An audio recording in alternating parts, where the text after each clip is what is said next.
A segunda dica que eu dou é em relação a essas imagens. É muito comum hoje em dia a imagem ser descontextualizada. Então, se a gente quer denegrir determinado grupo da sociedade, por exemplo, em um certo protesto, em uma certa manifestação política.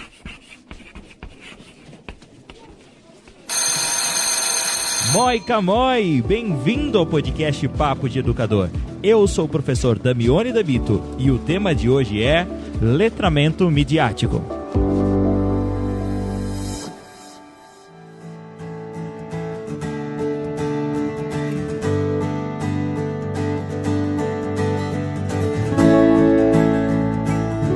Bem-vindo a mais um episódio do podcast Papo de Educador. E hoje, novamente, mais um episódio gravado na cidade do Rio de Janeiro, durante o evento promovido pela Edify, que é o Hub. É um evento maravilhoso, um evento bastante inspirador, com pessoas inspiradoras, e eu adoro essa oportunidade de estar nesses eventos assim. Então, muito obrigado, Edify, pelo convite, pela oportunidade, por esse espaço que vocês concederam para nós. Eu tenho aqui uma convidada que trouxe uma fala muito interessante, muito provocativa, né, que nos faz refletir um pouco sobre, não somente como os nossos alunos agem, como eles pensam, mas também nós, como educadores, né, o quanto nós colaboramos, e até mesmo para a nossa vida diária, para a nossa vida cotidiana. Então eu gostaria de apresentar para vocês a Cíntia Nogueira. Ela é editora de conteúdo digital na Learning Factory. Bem-vinda, então. Olá, oi todo mundo. Bom, obrigado, tá, por você arranjar um tempinho aqui. Provavelmente eu vou consumir um pedacinho do seu coffee break. Então... obrigada a você, imagina. Então, para começar esse nosso papo, eu gostaria que você contasse pra gente um pouquinho do seu trabalho de hoje em dia, né? O que te trouxe até aqui, né? Qual foi a sua trajetória que te trouxe até a fala nesse evento dessa tarde? Então, eu trabalho como editora de conteúdo digital numa editora que produz material didático de ensino de língua inglesa, né? E dentre as coisas que a gente trabalha, a gente tenta sempre trazer habilidades para além da língua. Então, a gente tenta pensar em diferentes tipos de letramentos que a gente pode trazer para desenvolver esse aluno. Então, por exemplo, a gente trabalha muito com o letramento visual, com o letramento midiático. Existe uma coisa chamada também, muito especificamente, de Information Literacy, que seria um letramento da informação, né? A forma como a gente lida com a informação e os dados que a gente encontra, etc. Isso tem se tornado, assim, uma tendência, assim, eu não gosto muito de usar essa palavra porque as pessoas tendem a associar como uma espécie de moda em educação, e a educação não tem moda, né? A educação, ela sempre tem que buscar a partir de práticas que estão estabelecidas e consolidadas e que a gente sabe que dá certo. Então, mas existe, de fato, uma tendência em educação em se olhar para esses elementos multimodais. Então, enxergar o texto não apenas como texto escrito, mas como todos os elementos que compõem aquele componente multimodal, eles se falam para criar uma espécie nova de texto. Então, se a gente pensar, por exemplo, como um infográfico ou um vídeo, uma coisa nesse sentido. Há alguns anos eu edito um produto que nós temos que se chama News Flash, que é um produto de notícias e é uma coisa que a gente traz para a sala de aula, uma apresentação, que a gente tem 2 notícias semanalmente e a gente debate aquelas notícias com os alunos. Atualmente eu não edito mais esse produto, mas editei durante muito tempo. E quando eu comecei a editar esse produto e comecei a me interessar mais por ele, a procurar saber mais e formas diferentes que eu poderia trabalhar notícia em sala de aula, se tornou meio que uma paixão, assim, pensar como eu poderia trazer para minha sala de aula, né? E no caso, como eu produzia conteúdo que ia para várias salas de aula, pensar em como eu poderia fazer um trabalho um pouco mais significativo com a notícia. Então, a partir disso, eu comecei a investigar muito sobre esse assunto e ainda mais na nossa época, né? Com esse crescente das fake news e tal, e fiz um curso de checagem junto com a agência Lupa e foi um assunto que sempre me interessou muito. Então, foi assim que eu cheguei até esse tema do letramento midiático.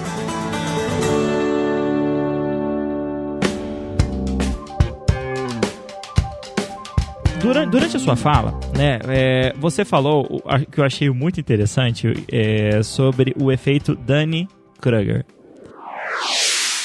Todas as pessoas têm a sensação de que elas sabem muito mais do que elas realmente sabem sobre o conhecimento que a gente herda como humanos. Então, se a gente pensar coisas que fazem parte da nossa cultura há muito tempo, como a televisão, por exemplo, Se você perguntar para a maior parte das pessoas, você sabe como funciona a televisão? As pessoas vão dizer sim. E se você pedir, então você pode me explicar como funciona a televisão? Dificilmente a pessoa vai saber dar uma explicação coerente. Por quê? Como eu herdei esse conhecimento, como eu lido com aquilo há tanto tempo, há tantas décadas, e é um conhecimento tão estabelecido já humano, eu tenho a impressão de que esse conhecimento é meu, mas ele não é. Eu não possuo aquele conhecimento. Então é muito comum que a gente se iluda quanto ao que a gente sabe. Nosso cérebro é falho para analisar dados. Não adianta a gente achar que a gente vai convencer as pessoas dizendo: poxa, mas eu já mostrei provas, já mostrei fatos. O nosso cérebro é configurado para confirmar aquilo que a gente já sabe. A gente precisa ensinar os nossos alunos a fazer uma desprogramação e olhar os dados e as informações de forma objetiva. A segunda coisa, que existe algo que os pesquisadores Dunning e Kruger, voltei, que é aquela coisa, vou colocar de uma forma um pouco grosseira, até peço desculpas, que é aquela coisa quando a gente está falando com uma pessoa muito burra e a gente pensa assim: nossa, mas normalmente a pessoa mais burra é a que mais tem certeza do que ela está falando. E o efeito do Dunning-Kruger, ele confirma isso, que é verdade. Quanto menos recursos cognitivos, digamos, a pessoa tem, a pessoa mais vai achar que ela está certa, porque ela não tem os recursos necessários para julgar que ela está errada, e nem para julgar o quanto ela sabe sobre alguma coisa. É chato, mas é verdade.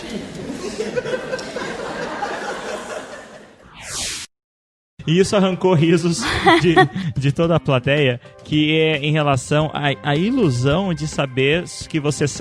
a ilusão de achar que você sabe mais do que você acha sobre determinado assunto.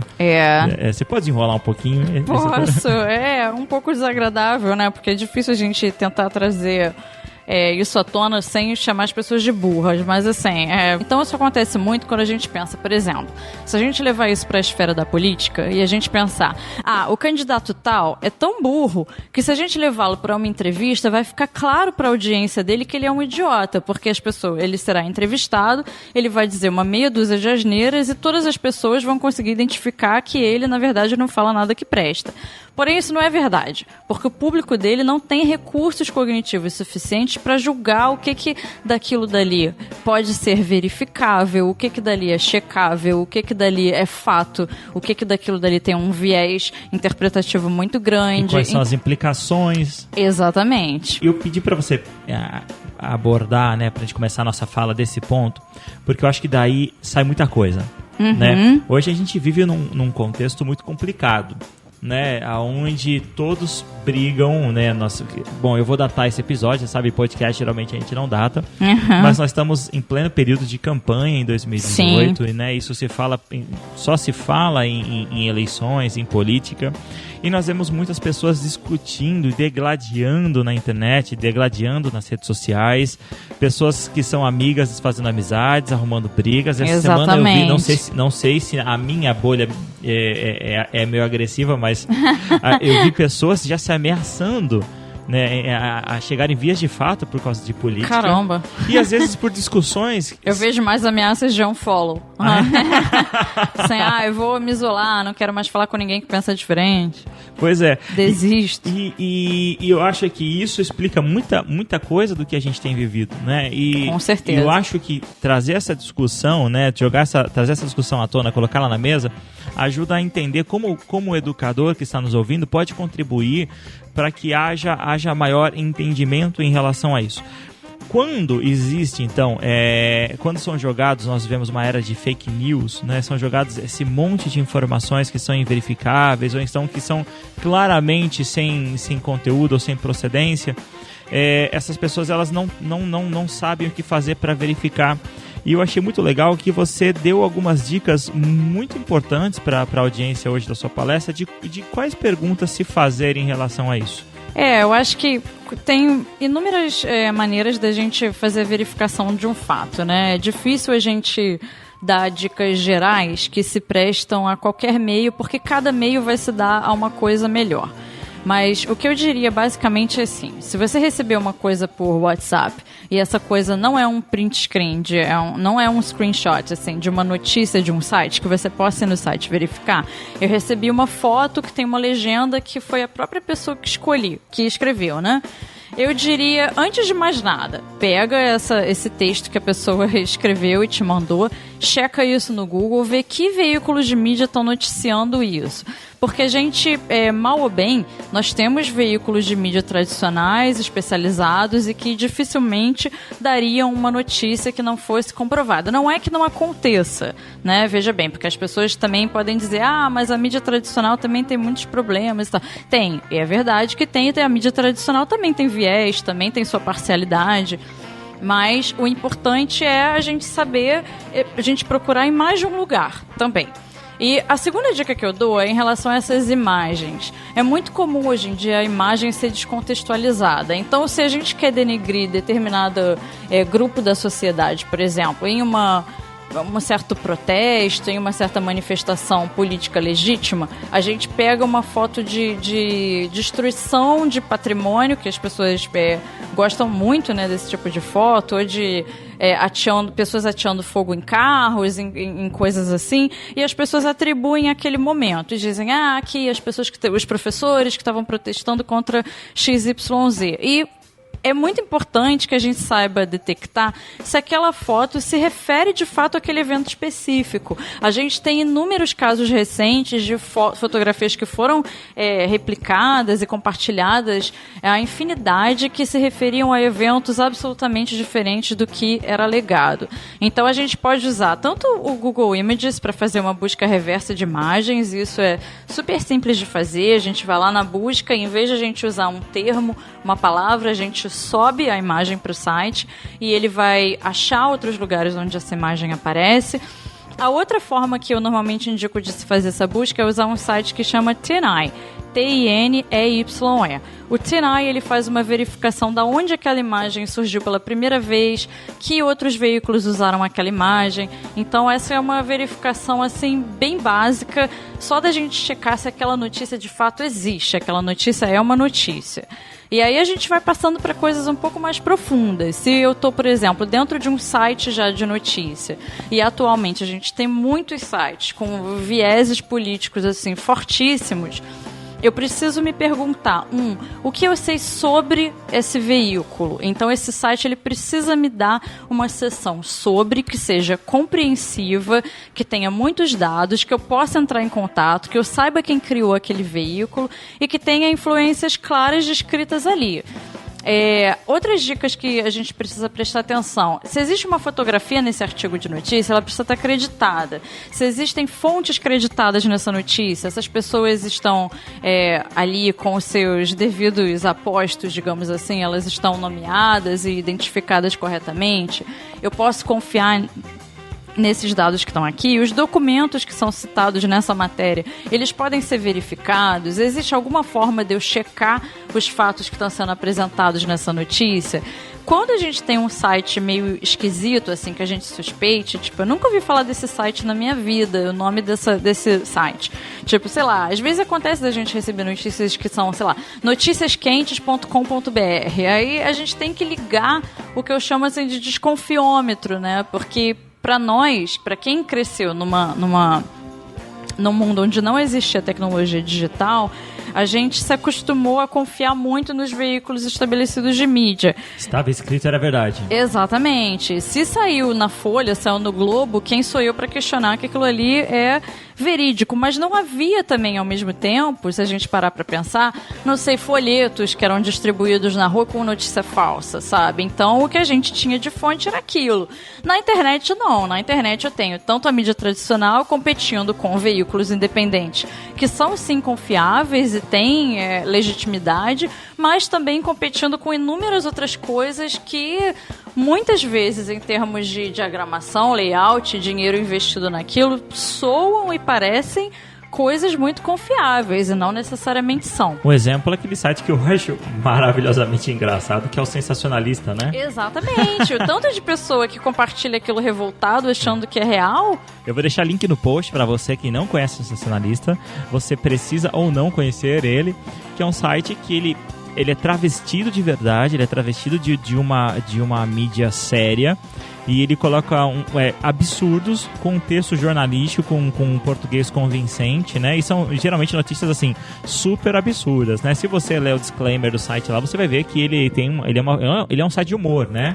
Sim, exatamente. Só que, no entanto, as pessoas compartilham, inclusive, os vídeos que eles produzem, né? Eu viro e mexe e aparece um vídeo bombando, assim.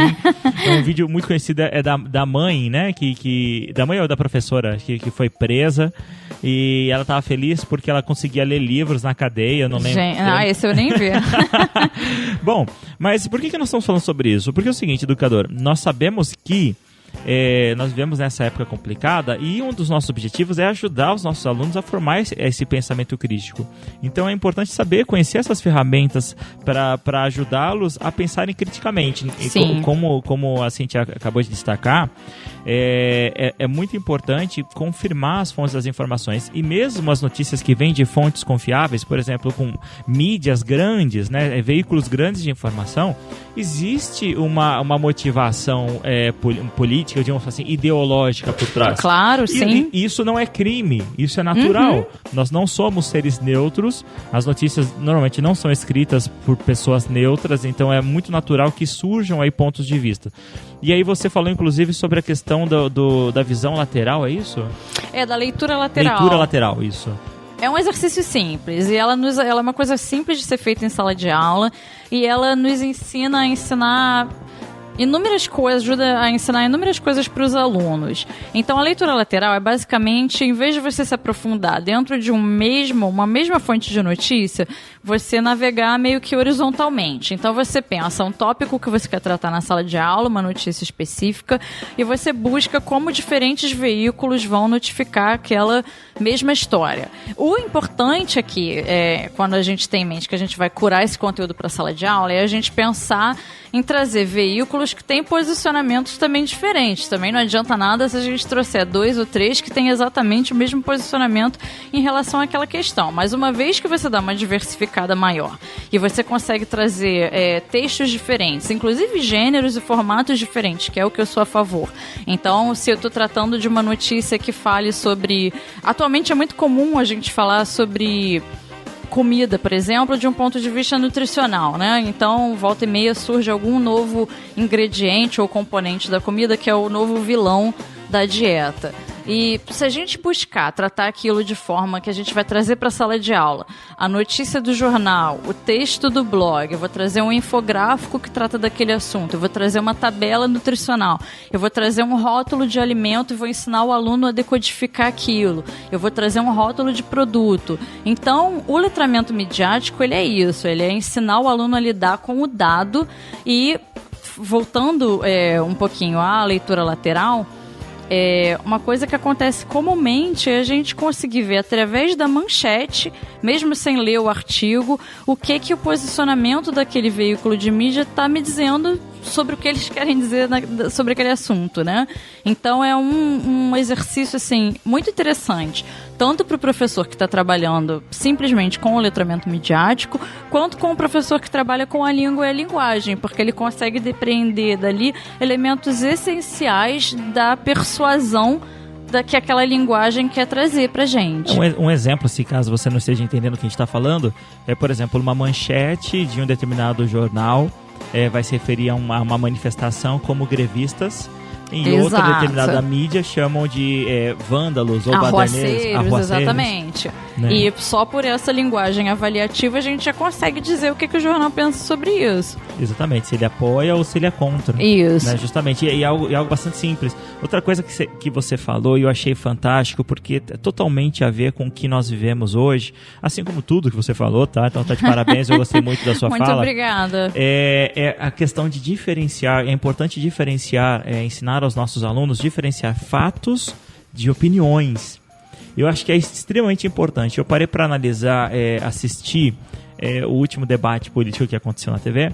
E é interessante que eu assisto sempre depois com a minha esposa, por questão de tempo, a gente não consegue assistir junto, mas então a gente gosta de assistir junto. Então a gente vai pra internet e vai assistir junto.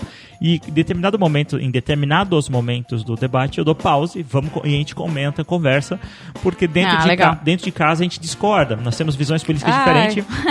Mas graças a Deus nós aprendemos a concordar e discordar. Que ótimo. Isso não gera briga nem discussões, né? Então nós discutimos um com o outro. E o que mais aconteceu justamente é isso. Então, eles apresentando opiniões disfarçadas de fatos, né? Exato, acontece muito. Eu acho que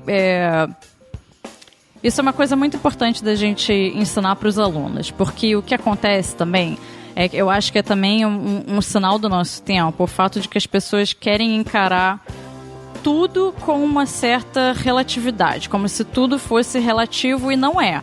E a gente pensa, claro, que tudo tem seu viés interpretativo. Como você mesmo disse quando você estava falando da mídia, todo jornal, todo veículo de mídia tem seu posicionamento e é claro que as coisas vão ter interpretações diferentes. Entretanto, a gente gosta de acreditar que não, hoje em dia, mas existe uma coisa que se chama fato, e um fato é um fato. Então, quando a gente vê no discurso político, por exemplo, pessoas alegando certas coisas, números, dados, coisas que são facilmente verificáveis, tem coisas que são mais difíceis dentro do discurso político de você verificar, mas existem coisas como dados que vão sendo citados que é muito simples, e tem coisas que vão sempre cair nesse viés avaliativo, e a gente vai ter que entender que aquilo dali é uma opinião. A gente só vai saber diferenciar o que é um fato e o que é uma opinião, porque o fato, na imensa maioria das vezes, ele é verificável. Então eu consigo checar se aquilo dali é verdadeiro ou falso através de bases de dados do governo, etc. Aí a gente entra numa checagem de fato um pouco mais intensa, digamos assim. Mas a opinião, ela é a opinião. E aí ou eu discordo, ou eu concordo, e eu preciso buscar argumentos para aquilo. E tem agências hoje, né, que trabalham, se dedicam a isso, né, a verificação de fatos. Você citou pra gente alguns exemplos de agência. Aqui no Brasil tem duas, né, que você recomendou? Na verdade tem mais. Eu citei a agência Lupa, eu citei o Aos Fatos e o Truco, que são agências independentes, né? Porque atualmente alguns jornais, eu sei que o G1 tem, eu acho que se chama Fato ou Fake, que eles têm a própria verificação de fatos, porque o que acontece é que existe uma imensa quantidade assim, de informação sendo compartilhada na rede social, e eu acho que especialmente por WhatsApp, e as pessoas ficam meio perdidas, porque as pessoas não sabem fazer essa verificação, não sabem checar, e se chegou no meu celular, esse tá aqui, parece que é um fato consolidado, né? Isso aqui existe porque está aqui no meu celular. E as agências meio que tomaram para si essa tarefa de ficar checando essas histórias principais. Então as agências fazem esse trabalho. Quando tem uma notícia falsa que tem uma proporção muito grande, aí eles costumam tratar disso. Ou então quando, por exemplo, a gente vai ter uma entrevista de um candidato à presidência no Jornal Nacional. Aí, posteriormente à entrevista, eles fazem a verificação toda daquela entrevista. O que o candidato disse que pode ser colocado como falso, verdadeiro, ou difícil de justificar, ou coisas, às vezes, que as pessoas fazem previsão para o futuro. Então, é a verificar. Precisamos ainda ver quando chega lá. Entretanto, existem milhares de notícias e coisas falsas que circulam por aí o tempo todo, que não vão ser checadas pelas agências, até porque elas não têm nem capacidade de checar tudo que está sendo colocado de maneira falsa por aí. E aí que é a importância, então, do educador ajudar os seus educandos, os seus alunos, a fazer essa checagem, a orientá-los. Eu acho que é essa a mensagem que nós queremos passar com esse episódio. Para evitar esse efeito Dunning-Kruger, né? Justamente para que essas informações, muitas vezes, infelizmente absurdas, continuem sendo replicadas como verdade. E é engraçado que quando uma notícia ela aparece em uma determinada mídia, ela é reproduzida sem a menor verificação. Sim. Né? Então eu lembro que saiu há mais ou menos 2 anos atrás, a BBC fez uma reportagem comigo, falando sobre a questão da inovação na educação e tal, e como que a gente estava trazendo isso para a América Latina. E depois eu comecei a ouvir falar um amigo de Brasília, você viu, você tá no Correio Brasiliense, olha, você tá no Jornal no Maranhão, você tá no Piauí, você tá no Rio Grande do Sul. E é engraçado que eu fui ver, eu falei, que legal, eles estão fazendo novas reportagens, mas ninguém me falou nada. E eram, assim, cópias idênticas, e algumas delas tampouco citavam a fonte. Então... Né? Então, no caso era tudo fato, né? Era verdadeiro, mas imagine se essas notícias elas não são, né? E isso acontece o tempo todo. Isso o tempo todo. Acontece com veículos grandes também.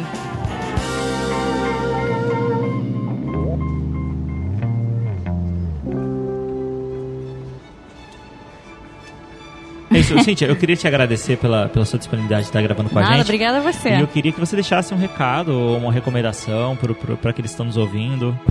Eu acho que o letramento midiático ele é